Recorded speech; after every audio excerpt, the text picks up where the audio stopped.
State troops. Cheap, cost-effective speed bumps, great at holding the line, allowing other components of the Empire army dealing the damage they need to win the day. Bread and butter of the Empire roster.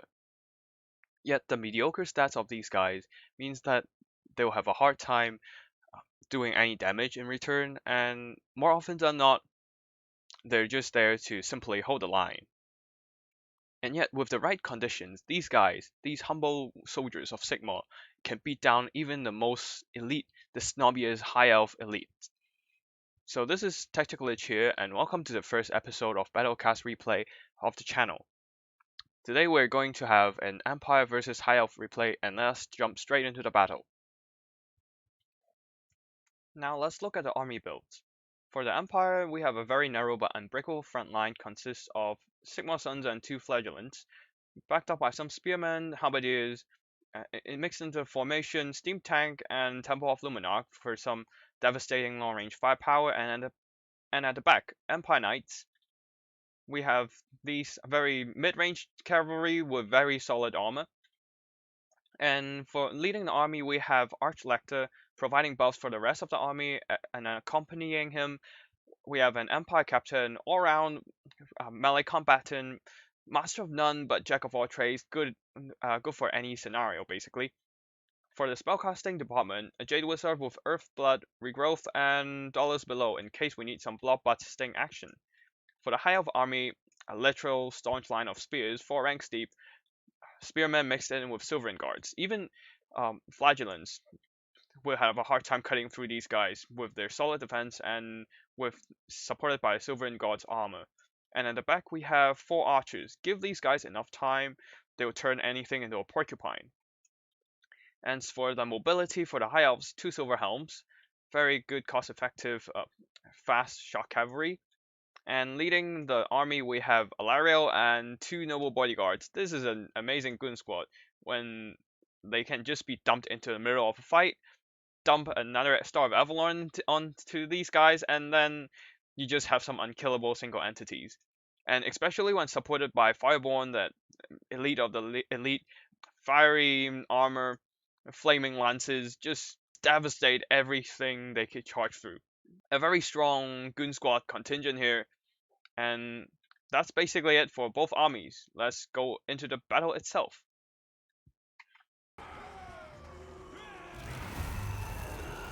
The battle kicks off with a shot from the Luminarch, beaming down the shield wall of the Silverin Guards, picking away a few models. Not the best target, but it's on fire at will, so the target will be switched promptly.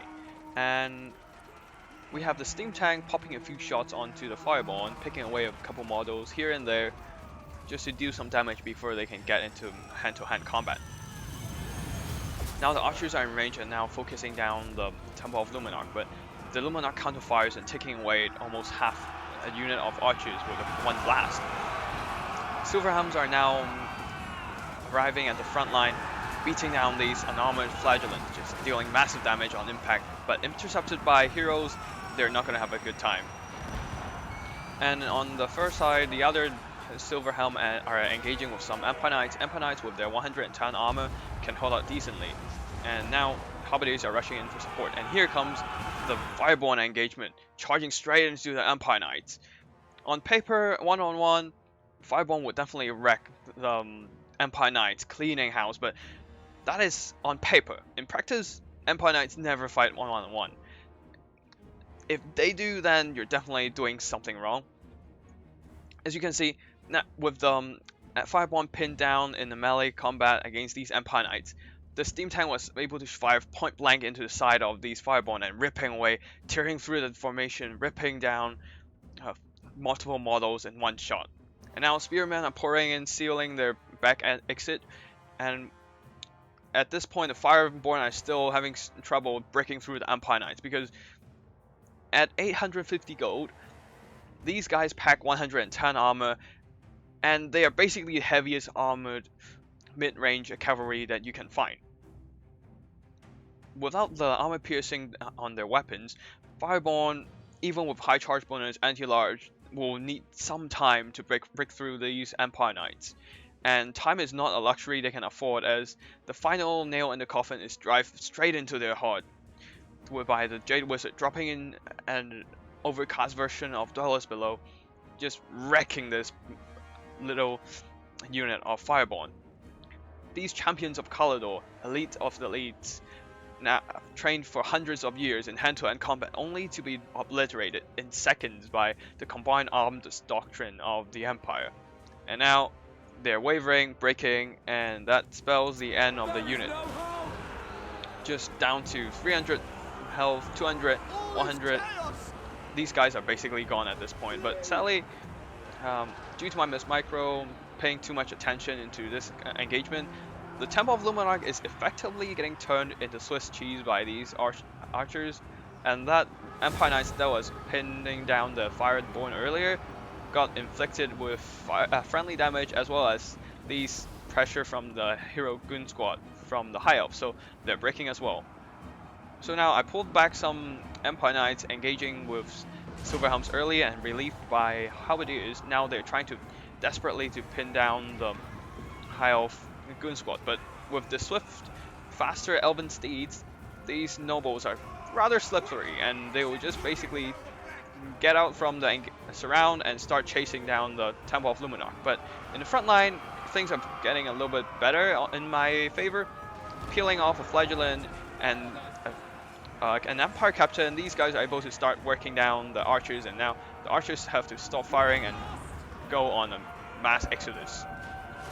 The Temple of Luminarch is now getting dismantled, but not before dropping down a net of Amantok on one of the nobles, and now the steam tank is able to do some free fire, or did some free fire onto the back of the noble, popping down a couple cannonballs and dropping his health.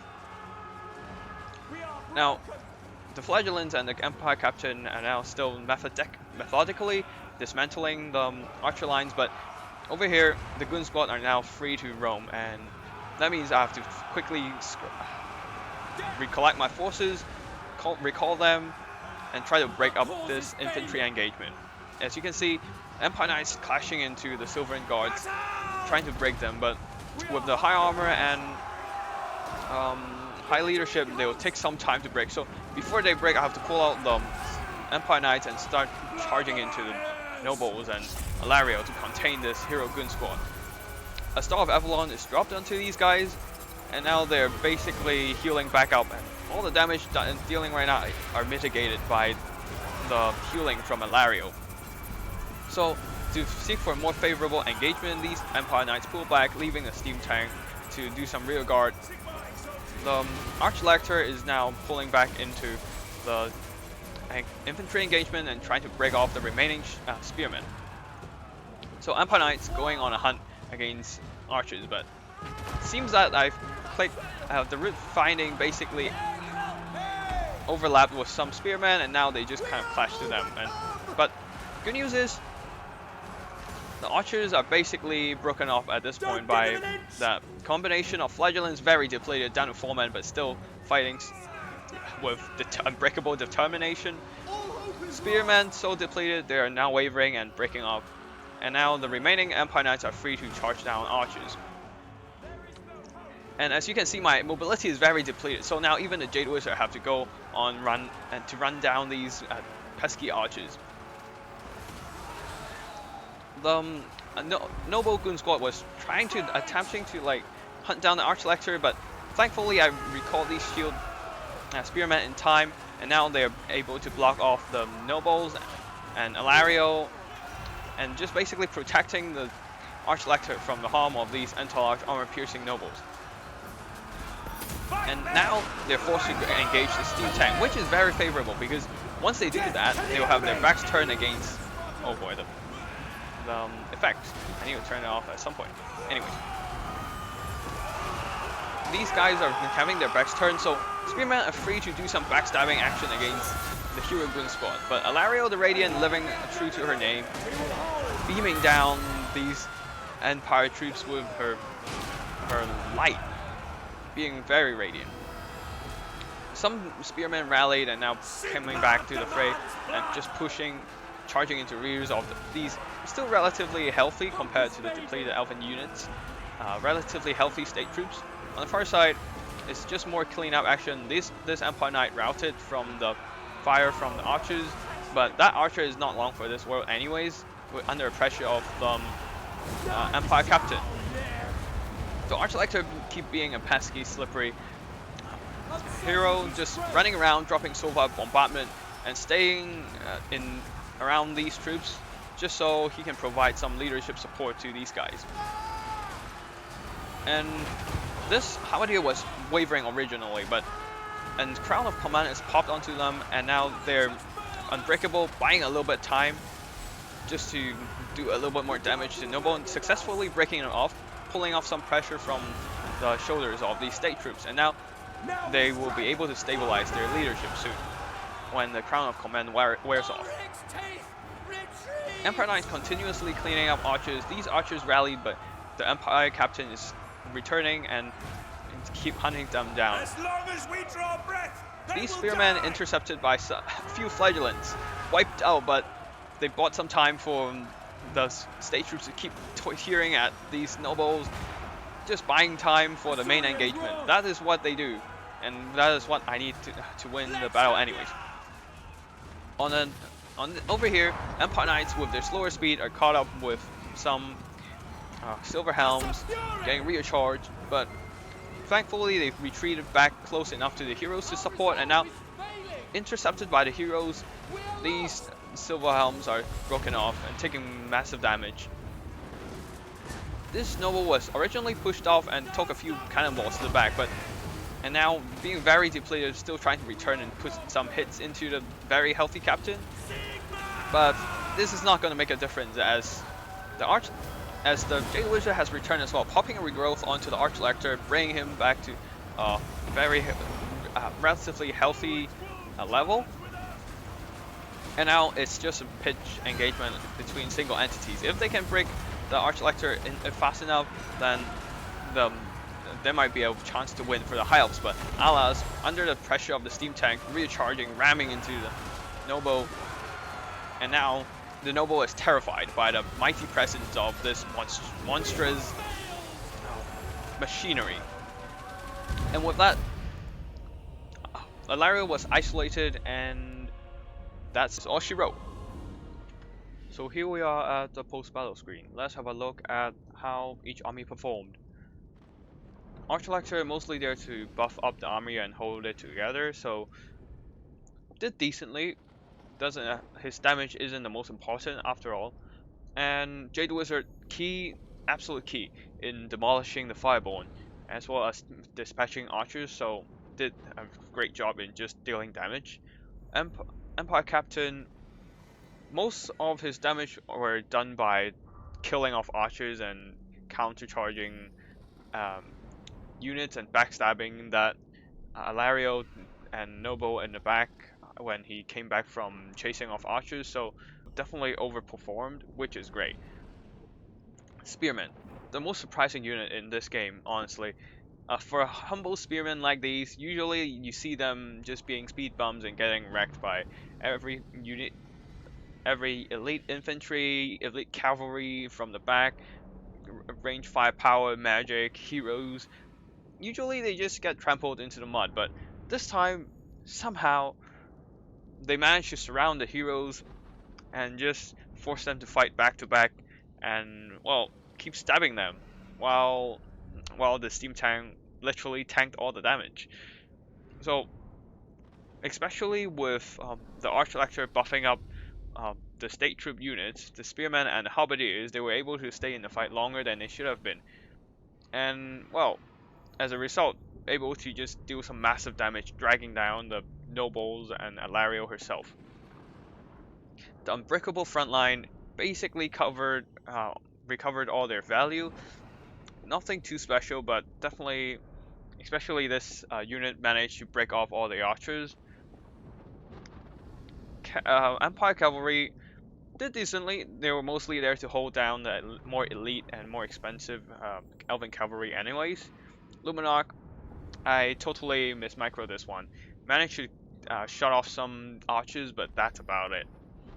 and just get shot to pieces and get chased down by the noble. But at least Net of Amatok was used on one of the nobles and allowed the steam tank, which is definitely the MVP of this round, dealing 2,900 worth of damage, and keep firing through the fireball and firing at the nobles, ramming into their backs and just wreaking havoc anywhere it goes. For the High Elf Army, Alario, not a damage dealer, but mostly there for healing. And well, the nobles, even with the healing, can only carry so much, especially against anti-large infantry on horseback. So like, these guys are not especially great at blob killing, like something like say Tackless or Imrik. But yeah, so not especially a good pick if there's no amazing large targets to fight.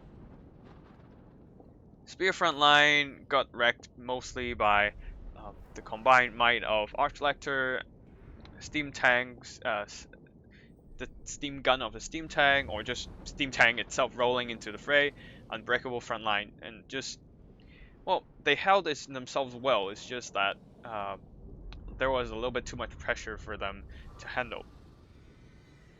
Archers mostly recovered their value due to shooting that Luminarch and just shooting at night, but mostly I think they also focused fire on the Archlector for a while, which probably explained why they got quite a bit more value. So Silver Helms kind of wasted in here, mostly throwing into the front line and got wrecked by the combination of Empire heroes and countercharged by some halberdiers. Definitely not a good time for them. And the unit I feel the most pity about is definitely these Fireborn just got charged into an inferior cavalry and subsequently obliterated, wiped out by a combination of Steel Faith and Gunpowder as well as magic, so definitely didn't do the heavy lifting they should have been doing.